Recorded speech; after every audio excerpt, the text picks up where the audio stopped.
সংসারে সকলে উঁচুতে উঠতে চায়, কেউ নত হতে চায় না। সবাই এটা মনে করে যে নত হওয়ার অর্থ হলো তাদের আত্মসম্মান এবং অহংবোধের বিরুদ্ধাচরণ করা। তাদের মনে হয় যে যদি আমরা নত হই, সংসার আমাদের দুর্বল মনে করবে, তাদের শৌর্য এবং তাদের ব্যক্তিত্বের অপমান হবে। কিন্তু এটা কি সত্যি? প্রত্যেকবার নত হওয়ার অর্থ কি সম্মানহানি হওয়া? কখনোই নয়। আপনি নিজের জীবনকেই দেখে নিন। আপনার কোনো অমূল্য জিনিস যদি নিচে পড়ে যায় তাহলে তাকে কিভাবে তোলেন?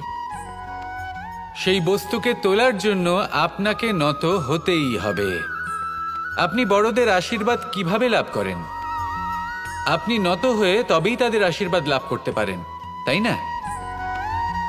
ভেবে দেখুন, আপনি একটা পথে হাঁটছেন, আপনি দেখতে চাইছেন যে আপনি সঠিক পথে হাঁটছেন কিনা, পায়ের নিচে কাঁটা পড়ে আছে কিনা।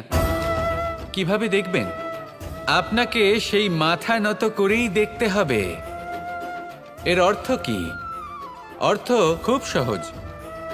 প্রত্যেকবার নত হওয়া অনুচিত নয়, সেটা কোনোভাবেই সম্মানহানি নয়। পরিস্থিতি অনুসারে এবং যেখানে প্রয়োজন আপনি নত হতে শিখে গেলে আপনি অনেক কিছুই লাভ করতে পারবেন। জ্ঞান, মান, গুণ, বিশ্বাস। সেই জন্য প্রয়োজন এবং পরিস্থিতি অনুসারে নত হতে শিখুন, এতে অনুচিত কিছুই নেই। আত্মসম্মান থাকা অত্যন্ত প্রয়োজনীয়, কিন্তু তা যেন কখনো অহংকারে পরিণত না হয়।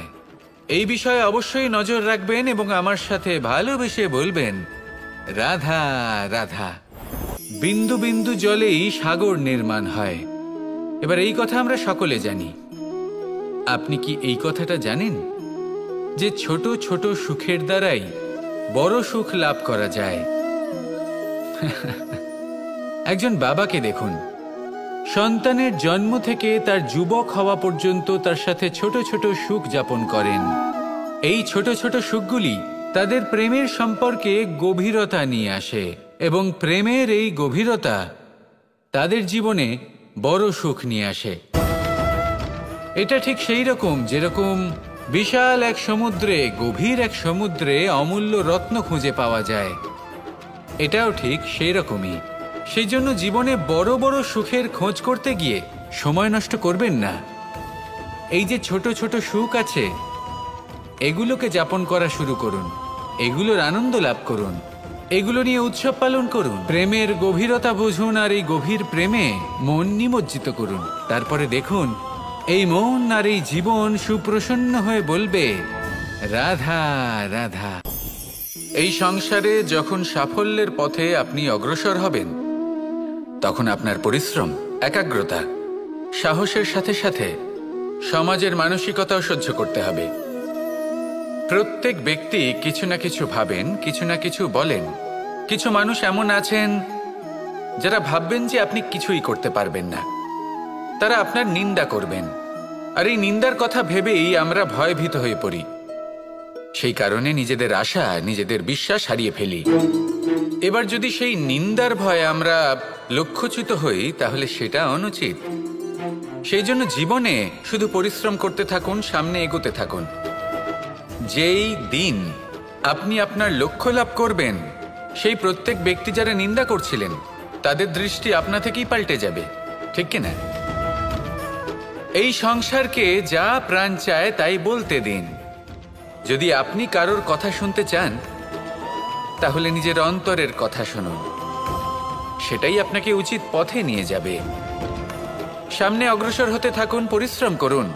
এমন একটা দিন আসবে যেদিন এই নিন্দুক ব্যক্তিরা আপনার লক্ষ্যপ্রাপ্তির উদাহরণ সবাইকে দেবে। আসুন আমার সাথে ভালোবেসে বলুন, রাধা রাধা।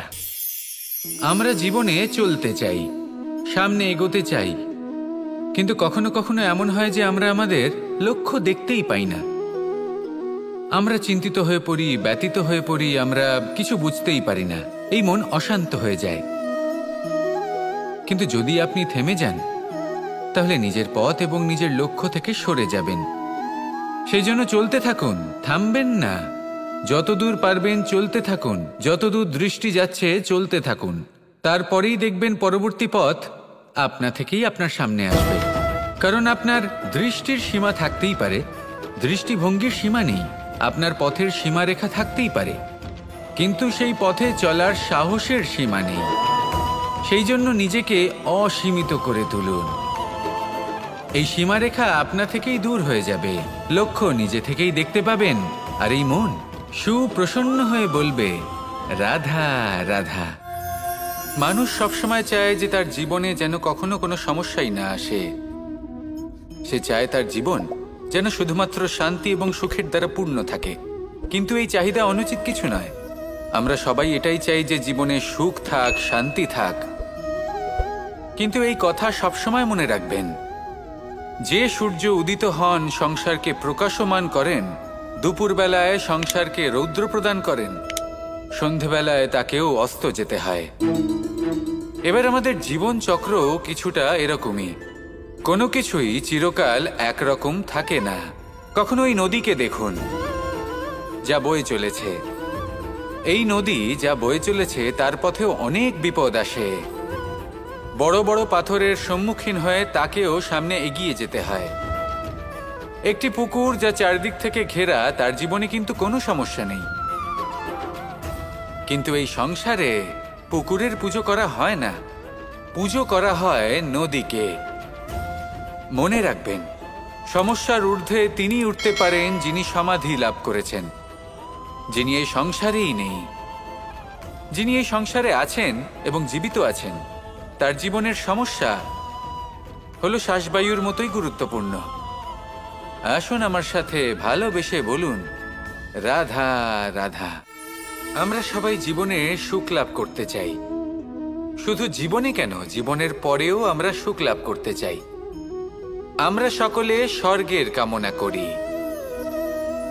কিন্তু খুব সহজ একটা কথা, যদি আপনি স্বর্গ লাভ করতে চান তাহলে প্রথমে মৃত্যু লাভ করতে হবে। আপনি যদি প্রাণই না দেন তাহলে আপনি স্বর্গ লাভ কিভাবে করবেন, তাই না? শুধু এই ছোট্ট একটা বিষয় দ্বারা আমরা জীবনে অনেক কিছুই শিখতে পারি।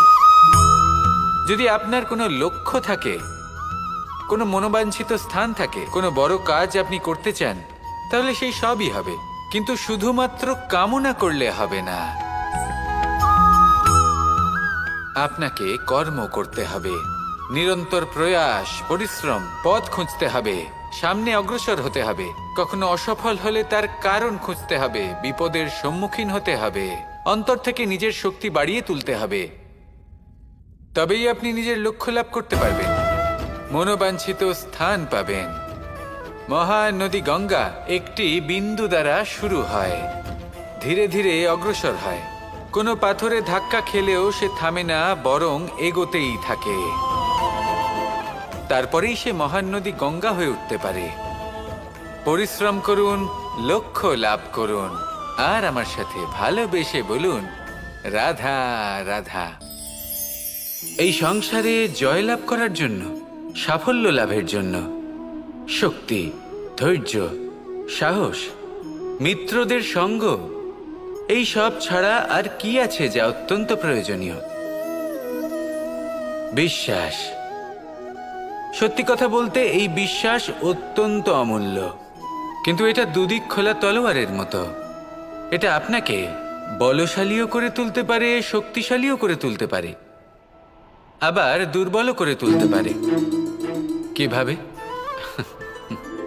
যদি আপনি শুধুমাত্র অন্যের উপরে বিশ্বাস করেন যে ওনারা সবাই আমাকে সামলে নেবেন, আপনার বিশ্বাস শুধুমাত্র অন্যের ওপর, আর সেই বিশ্বাসের ভিত্তিতে আপনি কর্ম করেন, তাহলে আপনি দুর্বলই হয়ে উঠবেন। কিন্তু এই বিশ্বাস যদি আপনি নিজের ওপর রাখেন যে যাই হয়ে যাক না কেন, আমি নিজেকে ঠিক সামলে নেব, আমি আমার পথ বানিয়ে নেব, সব বিপদের সম্মুখীন আমি নিজে হব এবং জীবনে সামনে এগোতে থাকব, তাহলে এই বিশ্বাস আপনাকে বলশালী করবে। এবার সিদ্ধান্ত আপনার যে আপনি কি চান, এই বিশ্বাস আপনাকে বলশালী করবে নাকি দুর্বল, ভেবে দেখুন। আর আমার সাথে ভালোবেসে বলুন, রাধা রাধা। কথায় আছে যে স্বপ্ন এবং লক্ষ্য হলো একটি মুদ্রারই দুটি দিক। যতক্ষণ না স্বপ্ন দেখছেন ততক্ষণ বুঝবেন কি করে আপনার লক্ষ্য কি? স্বপ্ন দেখে যদি নিজের লক্ষ্য বুঝতে পারেন, সেটা পেতে চান, তবেই সেটা লাভ করতে পারবেন। কিন্তু স্বপ্ন এবং লক্ষ্য এই দুইয়ের মধ্যে একটা ভারসাম্য রয়েছে, যেটা বজায় রাখা প্রয়োজনীয়। একে আমরা বলে থাকি পরিশ্রম। দেখুন, যদি আপনি স্বপ্ন দেখতে চান, তাহলে পরিশ্রম ত্যাগ করে নিদ্রা লাভ প্রয়োজন। কিন্তু যদি আপনি লক্ষ্য লাভ করতে চান, তাহলে আপনাকে নিদ্রা ত্যাগ করে পরিশ্রম করতে হবে। তাই আলস্য ত্যাগ করুন এবং সিদ্ধান্ত নিন যে আপনি কি চান। আপনার জীবনের এই তুলাদণ্ডে স্বপ্নের পাল্লা ভারী হওয়া প্রয়োজন নাকি লক্ষ্যের?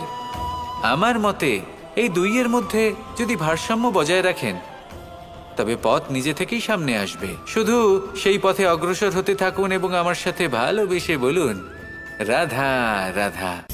বস্ত্র আমাদের সকলের প্রিয়।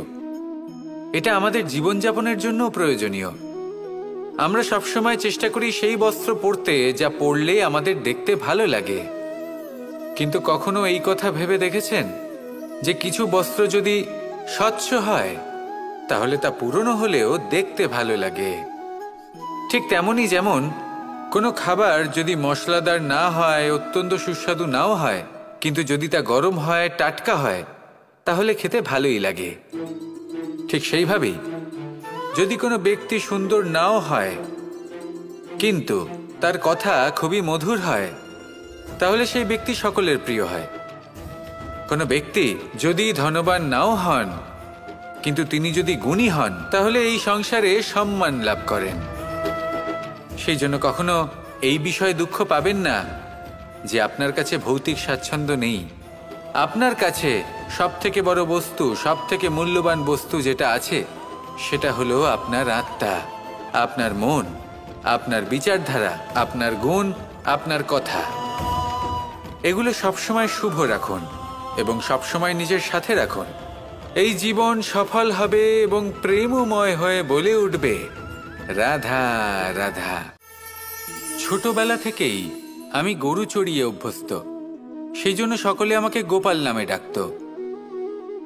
কিন্তু গোপাল হয়ে আমি একটা অমূল্য শিক্ষা লাভ করেছি। আমি দেখেছি যে গৌশালাতে অনেক বাছুরের মধ্যে একটি গাই তার নিজের বাছুরকে অবশ্যই চিনে ফেলে। যেখানে সমস্ত বাছুর একই রকম দেখতে এবং প্রত্যেকের স্বরও সমান, তারপরেও সকল বাছুরের মধ্যে নিজের বাছুরকে ঠিক চিনতে পেরে যায় এবং তার সাথেই থাকে। ঠিক এইরকমই কিছুটা হয় আমাদের কর্ম এবং তার কর্মফল। আপনি সবার মাঝে থেকেও কোনো কর্ম যদি করেন, সেই কর্মফল সবার মধ্যে আপনাকে চিনে ফেলবে এবং আপনার সাথেই থাকবে। তাই যখনই কর্ম করবেন, ভেবে চিন্তে করবেন। কোনো কর্ম করার আগে একবার ভেবে দেখুন, তাহলে জীবনে বারংবার অনুতপ্ত হতে হবে না। কারণ বিষয়টা কিছুটা এরকম যে এই সংসারে আপনি কাল, কর্মফল এবং সময়, এই তিনের হাত থেকে কখনো লুকোতে পারবেন না, কখনো পালাতেও পারবেন না। আসুন আমার সাথে ভালোবেসে বলুন, রাধা রাধা। জন্ম এবং মৃত্যু, একটি হলো জীবনের সূত্রপাত, আরেকটি জীবনের সমাপ্তি। এটা হলো একটি চক্র এবং প্রত্যেক চক্রের মতোই এটাও যেখান থেকে শুরু হয় সেখানে এসেই সমাপ্ত হয়। অর্থাৎ প্রত্যেক ব্যক্তি যারা জন্ম নিয়েছেন, তার জন্মের সাথে এটা সুনিশ্চিত হয়ে যায় যে তার মৃত্যু হলো অবশ্যম্ভাবী। এই সংসারে এমন কিছুই নেই যা চিরকালের মতো থেকে যায়। এবার এটা আমরা সবাই জানি। আমাদের কাছে যে জীবনটা আছে, যেটা আমরা যাপন করতে পারি, সেই সময়কালে আমরা কি করতে পারি সেটা গুরুত্বপূর্ণ। এমন কিছু করুন যার ফলে মৃত্যুর পরেও আপনি অমর হয়ে থাকবেন। আমাদের কথা, আমাদের কর্ম এই সংসারে প্রেরণা প্রদান করতে পারে। আর যদি আমরা প্রেরণা নাও জোগাতে পারি, তাও এই সন্তোষ বোধ যেন থাকে যে আমরা আমাদের জীবন ব্যর্থ হতে দিইনি। এই জীবন যাপন করার ইচ্ছেতেই আমরা সময় ব্যর্থ করে দিই। আর এই জীবনকে যাপন করার সর্বশ্রেষ্ঠ উপায় হলো এটাই যে কখন আমাদের মৃত্যু হবে, কিভাবে আমাদের মৃত্যু হবে, এই চিন্তা ত্যাগ করে যেন আমরা বর্তমানে বেঁচে থাকি, আজকে বেঁচে থাকি, আজকে দাঁড়িয়ে কর্ম করি এবং আজ যে সংকট সামনে তার সম্মুখীন হই। ভবিষ্যতের পথ নিজে থেকেই উন্মুক্ত হবে। আপনার জীবনে অনেক বড় বড় বিপদরূপী পাথর আসবে। সেই পাথরগুলিকে এতটাই দুর্বল করে দিন যাতে সেই পথ আপনি অগ্রসর হওয়ার পরে আপনার পেছন পেছন যে সেই পথ দিয়ে আসবেন তিনিও যেন সহজেই পাথর চূর্ণ করে সামনে অগ্রসর হতে পারেন। মনে রাখবেন, আপনার প্রচেষ্টারও একটা মাহাত্ম্য আছে। যদি আপনি কোনো কেল্লার শিখরে পতাকা উত্তোলন নাও করতে পারেন, তাহলেও আপনার প্রচেষ্টার যে মাহাত্ম্য তা কখনো কমে যাবে না। সেই জন্য প্রচেষ্টা করতে থাকুন আর আমার সাথে ভালোবেসে বলুন, রাধা রাধা। মানুষের একটি সমস্যা আছে যে মানুষ সাফল্যকে মাপতে থাকেন, লক্ষ্যপ্রাপ্তিকে মাপতে থাকেন এবং তার তুলনা করতে থাকেন যে ও এত কিছু পেল আর আমি পেলাম না, ওর কাছে এত কিছু আছে কিন্তু আমার কাছে নেই। এই তুলনা করার জন্য ওনারা দুঃখী হয়ে পড়েন, নিরাশ হয়ে পড়েন। তাই আমি একটা প্রশ্ন করছি যে এটা কি উচিত? এই সংসারে আপনি কি নিয়ে তুলনা করবেন, যেখানে সূর্যদেব চন্দ্রমা দুজনেই আছেন, দুজনেই হলেন বিশেষ, দুজনেই নিজ নিজ সময়ে উদিত হন। এদের মধ্যে একজন না থাকলে তাহলে আমাদের জীবন কঠিন হয়ে পড়বে। ঠিক সেইভাবেই আপনি যদি একটা বড় রেখা অঙ্কন করেন তাহলে অন্য রেখাটি ছোট হয়ে পড়ে না, সে তেমনই থাকে যেমনটা সে ছিল। আপনার অস্তিত্ব কখনো ছোট বা বড় হতে পারে না, শুধু তুলনা করার জন্য আপনার এটা মনে হতে পারে। যদি আপনি যুদ্ধ করতে চান আপনার তলোয়ারের প্রয়োজন পড়বে। যদি বস্ত্র তৈরি করতে চান এত বড় তলোয়ার দিয়ে কিছুই হবে না, তখন প্রয়োজন পড়বে একটা ছোট্ট সূচের। তাই তুলনা করবেন না, না নিজেকে ছোট মনে করবেন না অন্য কাউকে। সবার সাথে সহযোগিতা করুন, আর যদি তুলনা করতেই হয় নিজের সাথে করুন যে কাল আমি কেমন ব্যক্তি ছিলাম, আজ কি তার থেকে শ্রেষ্ঠ হয়ে উঠতে পেরেছি। ভেবে দেখুন ভবিষ্যতে গিয়ে আপনি কতটা শ্রেষ্ঠ ব্যক্তি হতে পারেন। আসুন আমার সাথে ভালোবেসে বলুন, রাধা রাধা। মানুষ বলে থাকেন যে জীবনে সময়ের পূর্বে এবং ভাগ্যের থেকে বেশি কিছুই পাওয়া যায় না। এটা যার যার নিজের বক্তব্য। আমি বলবো এই সময় আসলে কি? এই সময় হলো যাতে যুগ যুগান্তর নিহিত আছে, যার মধ্যে দিন আছে, মাস আছে, বছর আছে, ঠিক কিনা? বাস্তবে আপনার কাছে সময় কতটা আছে যা আপনি সদ্ব্যবহার করতে পারেন? তখন থেকে আছে যখন থেকে আপনি নিজেকে বুঝতে শুরু করেন। ততক্ষণ আছে যতক্ষণ না আপনি এই সংসার ছেড়ে চলে যাচ্ছেন। শুধু এটুকু সময় আছে আপনার কাছে। আর যদি ভাগ্যের কথা বলা হয় তাহলে ভাগ্য হলো সেই পরিস্থিতি যখন মানুষ নিজেকে সময়ের হাতে সমর্পণ করে দেন, তাকে ভাগ্য বলে। অর্থাৎ আপনি জীবনে পরিশ্রম করেছেন, বিপদের সম্মুখীন হয়েছেন, সামনে এগিয়ে গেছেন, কোথাও পৌঁছে গেছেন, এবং তখন আপনার মনে হলো যে ব্যাস এখানেই থেমে যাওয়া উচিত, তাহলে সেটাই হবে আপনার ভাগ্য। যদি ভাগ্যের কথা বলা হয় তাহলে বলবো সত্যবানের ভাগ্যে মৃত্যু লেখা ছিল, কিন্তু সাবিত্রীর কর্ম তাকে পুনর্জীবিত করে তুলেছিল। অর্থাৎ এই ভাগ্য বদল করা সম্ভব কর্ম এবং পরিশ্রমের দ্বারা। ভেবে দেখুন, রাবণ মাতা সীতাকে হরণ করেছিল। যদি শ্রীরাম সেটাকে ভাগ্য বলে মেনে নিতেন তাহলে কখনো ভাগ্য বিধাতা হয়ে উঠতে পারতেন না। ভাগ্য হলো একটা বাঁধন যেটাকে ভেঙে ফেলা খুব প্রয়োজনীয়। নিজের লক্ষ্যের কাছে পৌঁছতে হবে। হতেই পারে এই লক্ষ্য হলো পরমাত্মার কাছে পৌঁছে যাওয়া। আপনি যদি পরমাত্মার কাছে পৌঁছতে নাও পারেন তাও সেই পথে কিছুটা অগ্রসর হতে পারছেন, তাই না? তাহলে ভাগ্যের এই বাঁধন ভেঙে ফেলুন, নিজের কর্মের দ্বারা নিজের প্রারব্ধ গড়ে তুলুন এবং আমার সাথে ভালোবেসে বলুন, রাধা রাধা। এই সংসারে নির্মাণের বিষয়ে জ্ঞান লাভ করার পূর্বে ধ্বংসের বিজ্ঞান বুঝে নেওয়াও খুব প্রয়োজনীয়। যখনই আমরা ব্যায়াম করি তখন কি হয়? আমাদের পুরনো মাংসপেশি নষ্ট হয়ে যায় এবং সেই মাংসপেশির স্থানে আমরা নতুন মাংসপেশির নির্মাণ করে থাকি। যেমন একটা নতুন ইমারত গড়ে তোলবার পূর্বে পুরাতন ইমারতকে ভঙ্গ করে দিতে হয়, তবেই তো সেই স্থান সজীব হবে, ঠিক কিনা? এবারে জ্ঞান এবং বিজ্ঞান ছাড়াও এমন কিছু আছে যা কিনা অত্যন্ত গুরুত্বপূর্ণ। তা হলো সীমা পার করে যাওয়া। এই যে সীমা, এই যে নিয়ম, তা মানুষের জন্যই বানানো, তাকে নিয়ন্ত্রণ করার জন্য তৈরি করা হয়েছে। এমন অনেক সীমা, এমন অনেক নিয়ম মানুষের জন্য অত্যন্ত মঙ্গলকারী। কিন্তু কিছু এমন সীমা আছে, কিছু এমন নিয়ম আছে যা মানুষের লঙ্ঘন করে যাওয়া অতি আবশ্যক। যতক্ষণ না এই সীমা লঙ্ঘন করছেন, নিজের নতুন অস্তিত্বকে খুঁজেই পাবেন না, সেই স্থানে পৌঁছতেই পারবেন না যেখানে সংসার তাকে চিরস্মরণীয় করে রাখবে। সেই জন্য জীবনে যাই করবেন, সীমা অতিক্রম করে যান। যদি পরিশ্রম করেন তাহলে সীমা অতিক্রম করে পরিশ্রম করুন। যদি লক্ষ্যের দিকে অগ্রসর হন তাহলে সীমা অতিক্রম করে অগ্রসর হন। কোনো সীমারেখা যাতে না থাকে, সেই সর্বোচ্চ স্থান দেখুন এবং অগ্রসর হন। এই সংসারে অগ্রসর হওয়ার জন্য এই সীমারেখা বুঝে নেওয়া এবং তা অতিক্রম করার জ্ঞান লাভ করা প্রয়োজনীয়। আসুন আমার সাথে ভালোবেসে বলুন, রাধা রাধা। আমরা সবাই এই সংসারে সূর্যের মতো হয়ে উঠতে চাই, সূর্যের মতো তেজস্বী, প্রকাশময়, যশস্বী। সূর্যের মধ্যে এতটাই তেজ থাকে যে সবাই তার সামনে নত হয়ে থাকে। সেই কারণেই সূর্যকে যশদানের গ্রহ বলা হয়। আমরা সবাই সূর্যের মতো উজ্জ্বল হতে চাই, কিন্তু তার জন্য সূর্যকে প্রত্যেক দিন জ্বলতে হয়। এই সংসারে শুভ ভাব, পবিত্রতা নিয়ে আসার জন্য, প্রকাশ ছড়িয়ে দেওয়ার জন্য সূর্যকে প্রত্যেক দিন অস্তও যেতে হয়, আবার উদিতও হতে হয়, প্রত্যেক দিন জ্বলতে হয়। সূর্য একদিনের জন্য অবকাশ লাভ করেন না। আর যদি অবকাশ পেতেন তাহলে সূর্যকে আর সূর্য বলা হতো না, তাই না?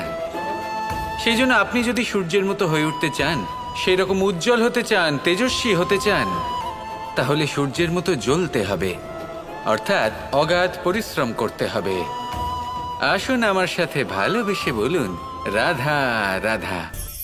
যদি আমি স্থির করি, যদি নিশ্চিত করি একটা মূর্তি গড়ে তুলব, আর কিছুক্ষণ সেই কাজটা করে আবার কিছুক্ষণ পরে বন্ধ করে দিই, আবার কিছুক্ষণের জন্য কাজটা করে আবার সেই কাজ বন্ধ করে দিই, আবার কিছুক্ষণের জন্য কাজটা করে বলি ক্লান্ত লাগছে, কিছুক্ষণের জন্য বিশ্রাম নিয়ে নিই, যদি এইভাবে আমি কাজটা করি তাহলে কি এই কাজ উচিত সময় এবং উচিতভাবে সম্পন্ন হবে? কখনোই নয়। শুধু তাই নয়, যে কোনো কাজ যদি পূর্ণ করতে হয়, উচিতভাবে করতে হয়, উচিত সময়ের মধ্যে করতে হয়, তাহলে প্রয়োজন সততার এবং অখণ্ড প্রচেষ্টার। সততা ছাড়া আপনি যে কাজই করুন না কেন, উচিত সময় তা সম্পূর্ণ হবে না, আর মনোবাঞ্ছিত ফল আপনি কখনোই পাবেন না। তাই যে কাজই আরম্ভ করুন না কেন, সততার সাথে এবং অখণ্ড প্রচেষ্টার সাথে করুন। তখনই কর্ম এবং তখনই এই জীবন সফল হবে এবং এই মন প্রসন্ন হয়ে বলবে, রাধা রাধা। জ্ঞান এবং অহংকার, এই দুইয়ের মধ্যে সম্পর্ক কোথায়? সম্পর্ক ঠিক সেরকম যেরকম হাত এবং কাকনের, যেমন চোখ এবং দৃষ্টির সম্পর্ক। এবার আপনি বলবেন, এ আমি কি বলছি? জ্ঞান এবং অহংকারের এমন সম্পর্ক কি করে হতে পারে?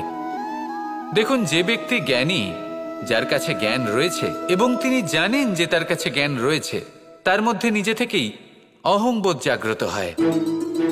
খুব কম সংখ্যক এমন জ্ঞানী ব্যক্তি আছেন যারা নিজেদের অহংকারের বিষয়ে আঁচ করতে পারেন। প্রকৃত জ্ঞানী হলেন তিনি, যিনি নিজের জ্ঞানের সদ্ব্যবহার করে অহংকারকে দূর করেন। উচিত সময়ে বুঝে যান, নিজের অন্তর যাচাই করে এই বিষয়টা দেখেন যে তার অন্তরে অহংবোধ জাগ্রত হচ্ছে এবং নিজেকে সেখানেই থামিয়ে দেন, যাতে অহংকারের পথে তিনি অগ্রসর না হয়ে যান। এই অহংকার কখন উচিত, কখন অনুচিত, কখন প্রয়োগ করা উচিত, উচিত নয়, কখন বাধা দেওয়া উচিত, এটা শেখা অত্যন্ত প্রয়োজনীয়। আর যদি এটা আপনি শিখতে পারেন তাহলে আপনি একজন জ্ঞানীও হয়ে উঠবেন এবং সুখীও থাকবেন।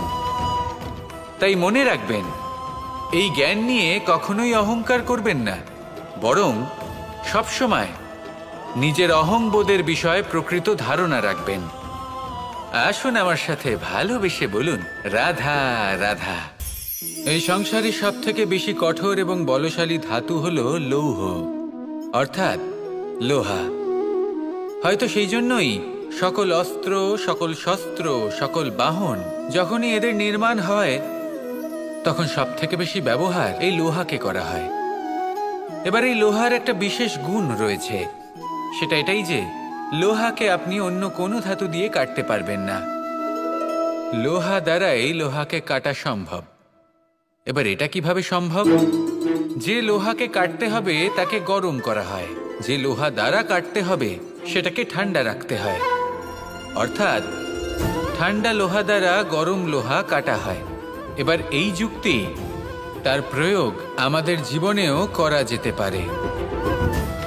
যদি আপনার কাছে শক্তি থাকে, যদি আপনি বুদ্ধিমান হন, আর যদি আপনার মন স্থির হয়, শান্ত হয়, তাহলে এই সংসারকে আপনি বদলাতে পারবেন। কিন্তু যদি আপনি শক্তিশালী হন, বুদ্ধিমান হন, কিন্তু আপনার মন অস্থির হয়, আপনার মন স্থির না থাকে, কোথায় কোথায় আপনি রেগে যান, তাহলে আপনি কখনোই সংসার বদলাতে পারবেন না। যদি পরিস্থিতিকে নিজের মতো গড়ে নিতে হয়, তাহলে ধৈর্য, সংযম এবং স্থিরতার শীতলতাকে আপন করে নিতে হবে।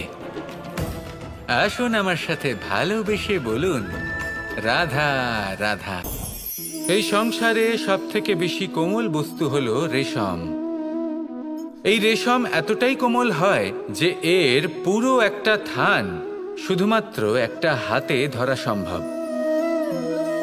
কখনো ভেবে দেখেছেন এই রেশম কিভাবে হয়?